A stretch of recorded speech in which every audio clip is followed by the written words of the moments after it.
बहुत सारे पेरेंट्स बच्चों में होने वाले कॉन्स्टिपेशन को लेकर के बहुत ज्यादा परेशान रहते हैं और बहुत बार देखा गया है कि लोग इग्नोर करते हैं इन सिम्टम्स को कि ठीक है बच्चा जो है सो करेगा, आराम से करेगा। तो आज हम बात करने जा रहे हैं कि आप अगर इग्नोर करते हैं बच्चे के कॉन्स्टिपेशन के सिम्टम को तो क्या क्या बच्चों में प्रॉब्लम हो सकती है आने वाले टाइम में।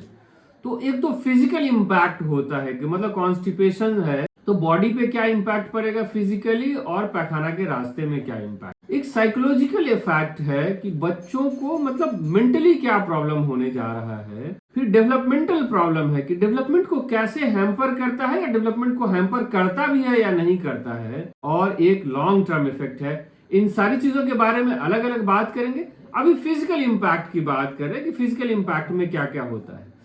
तो देखिए जैसे है कि बच्चा कॉन्स्टिपेशन से जूझ रहा, आपको मैंने पिछले बार वीडियो बना के दिया कि कॉन्स्टिपेशन क्या होता है, इसका मैनेजमेंट कैसे करना है, घरेलू उपाय कैसे करना है, वो सारी चीजों को देखिए और उसके बाद इस वीडियो को देखिए तो आपको समझ में आएगा कि क्या होने जा रहा है। तो पैखाना के रास्ते में क्या होगा कि एक कड़ा स्टूल है। अब स्टूल जो है वो पास नहीं हो रहा है बच्चे का। मान लीजिए कि बच्चे का पैखाना का रास्ता कि ये इतना बड़ा है पैखाना का रास्ता, अब इसमें इतना बड़ा कड़ा स्टूल है वो पास होने जा रहा है। तो क्या होगा कि इसको टीयर करेगा, मतलब ये इसको इसका जो लाइनिंग है पैखाना के रास्ते का उसको वो फाड़ता हुआ जाएगा। तो फाड़ने को बोलते हैं एनल फीसर। उसकी वजह से पेन होगा बहुत ज्यादा और पेन की वजह से बच्चे परेशान होंगे और फिर स्टूल पास नहीं करेगा, फिर और करा होगा, फिर आप जो है दवा देंगे कुछ भी देंगे। तो ये सारी चीजें मतलब एक एनल फीसर होगा। दूसरा है कि अगर मान लीजिए कि बार बार कड़ा स्टूल पास करेगा तो यहां का जो वेन्स होता है जिसको हेमोरॉइड वेन बोलते हैं, जिसको पाइल्स बोलते हैं, वो लटक जाएगा। तो बच्चे को भी पाइल्स हो जाएगा। आपको अजीब लगेगा सुन करके कि बच्चे में भी पाइल्स होता है क्या? हाँ होता है। और वो ब्लीडिंग के सिम्टम के साथ साथ प्रेजेंट करेगा। पेन तो उसमें नहीं होगा, पेन फीसर की वजह से होगा, लेकिन वो ब्लीडिंग होगा। और आप डॉक्टर के पास जाते हैं कि देखिए ना सर बच्चा जो पैखाना करता है तो ब्लड आता है उसमें, तो कभी कभी ब्लड पोलिप की वजह से भी आता है। तो अगर एग्जामिन करते हैं आपके क्लिनिशियन तो पता चलता है कि नहीं पाइल्स। तो पाइल्स में हुआ कि जो वेन है वो ही बढ़ा। और अगर सीवियर कंडीशन होता है तो कभी कभी पूरा पैखाना का रास्ता बाहर हो जाता है, जिसको एनल प्रोलैप्स बोलते हैं, रेक्टल प्रोलैप्स बोलते हैं। तो पूरा पैखाना का रास्ता बाहर आ जाएगा। तो इन सब चीजों का पाइल्स का इनिशियली मेडिकल मैनेजमेंट से करते हैं, अगर उससे नहीं इंप्रूव करता है तो सर्जिकल मैनेजमेंट में हम जाते हैं। सेम चीज प्रोलैप्स में है कि अगर हम मेडिकल मैनेजमेंट से जाते हैं सबसे पहले कॉन्स्टिपेशन ठीक करते हैं, अगर उससे नहीं सही होता है तो फिर हम सर्जिकल मैनेजमेंट में जाते हैं। एक होता है फिस्चुला है। आपने सुना होगा कि फिस्चुला बड़े लोगों में होता है, बच्चों में भी होता है। अगर कॉन्स्टिपेशन बहुत ज्यादा है तो जो एनल ग्लैंड्स है अंदर में वो फूटेगा, वो रप्चर होगा और वो जो पैखाना का जो बैक्टीरिया है वो आपके जो आसपास है एनस के बाहर का जो एरिया है वहां जाकर के वो इंपैक्ट कर जाएगा और वो धीरे धीरे धीरे धीरे बढ़ते बढ़ते उस एरिया में पस बना देगा और पस फिर अपना बाहर की तरफ रास्ता खोजेगा जो फिस्चुला के फॉर्म में आपको दिखेगा।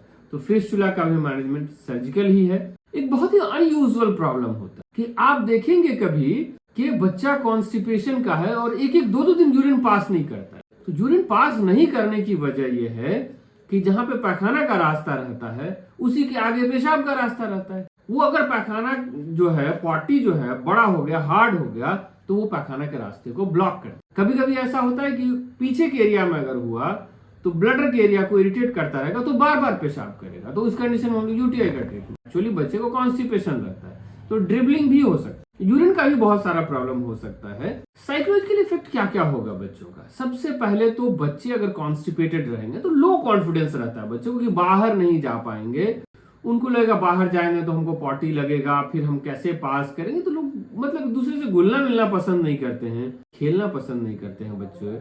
इसकी वजह से उनका जो फिजिकल डेवलपमेंट है वो हैम्पर। मदर फादर बहुत परेशान रहते हैं इन चीजों को लेकर के कि हमारा बच्चा है देखिए ना सर पॉटी करता है तो बहुत महकता है। या कॉन्स्टिपेशन के केसेस में अक्सर थोड़ा सा पॉटी जो है आपके बच्चे के डायपर में या पैंट में निकल जाता है, उसकी वजह से बहुत गंदा महकता है। उसकी वजह से भी गार्जियन बहुत परेशान रहते हैं तो बच्चे को ले जाना पसंद नहीं करते। आपको बताया कि फिजिकल एक्टिविटी बहुत हैम्पर करती है तो बच्चे का फिजिकल डेवलपमेंट भी हैम्पर करेगा अकॉर्डिंगली, क्योंकि बच्चे की उम्र खेलने की होती है। अगर घर से बाहर नहीं खेलने देंगे तो उसका जो फिजिकल ग्रोथ है वो हैम्पर। फिर आप अगर बच्चे कॉन्स्टिपेटेड हो रहे हैं तो उसका न्यूट्रिशनल हैबिट चेंज करेंगे। जैसे लो फाइबर डाइट पे था अगर बच्चा, तो हाई फाइबर डाइट पे देंगे, तो उसकी वजह से उसका फीडिंग पैटर्न चेंज होगा, वो खाना कम पसंद करेंगे, तो आपको बच्चे में फिजिकल डेवलपमेंट में कुछ ना कुछ प्रॉब्लम दिखने लगेगा। लॉन्ग टर्म हेल्थ इशू में क्या क्या होगा कि जैसे बच्चे अगर कॉन्स्टिपेटेड होंगे, आप ध्यान से सुनिएगा, तो पखाना का रास्ता मान लीजिए कि यहाँ पे इतना बड़ा है,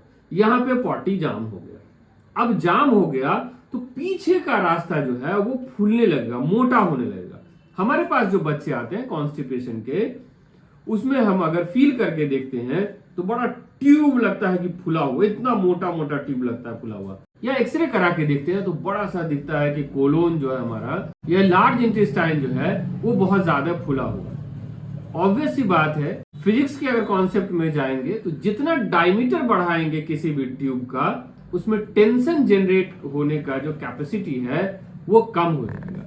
तो पेरिस्टालसिस जो बॉडी का मतलब खाना जो मूव करता है, आंत की जो चाल होती है, वो ये डायमीटर पे डिपेंड करती है, वो पेरिस्टालसिस पे डिपेंड करती है। तो पेरिस्टालसिस कम हो जाएगा, फिर क्रोनिक कॉन्स्टिपेशन होगा, और ये सीक्वेंस चलता रहेगा। तो हम लोग लॉन्ग टर्म के लिए कॉन्स्टिपेशन का इलाज करते हैं। इसमें बहुत लंबा टाइम लगता है। अगर गट डायलेटेड हो गया है तो कभी कभी तो ऑपरेशन की भी जरूरत पड़ती है कि जो डायलेटेड गट है उसको हटा करके और फिर एनास्टोमोस करते हैं। मतलब इतना डायलेटेड हो जाता है कि उसके पेरिस्टालसिस मूवमेंट उसमें हैम्पर कर। फिर जिस बच्चे को कॉन्स्टिपेशन रहता है बचपन में, उसको बॉवेल हैबिट का भी प्रॉब्लम, मतलब आगे चल के जो बॉवेल का हैबिट है, या तो कॉन्स्टिपेशन ज्यादा रहेगा, या डायरिया ज्यादा रहेगा, या गैस्ट्राइटिस ज्यादा रहेगा, या बॉवेल का इन्फ्लेमेशन ज्यादा रहेगा, तो फ्यूचर में जो है ये सारी चीजें हो सकती है। अपने बच्चे को कॉन्स्टिपेशन से बचाइए और उनके फ्यूचर को सिक्योर कीजिए। अच्छे डॉक्टर से मिलिए, कॉन्स्टिपेशन का अर्ली एज में इलाज कराइए और इन सब चीज कॉम्प्लिकेशन से बचते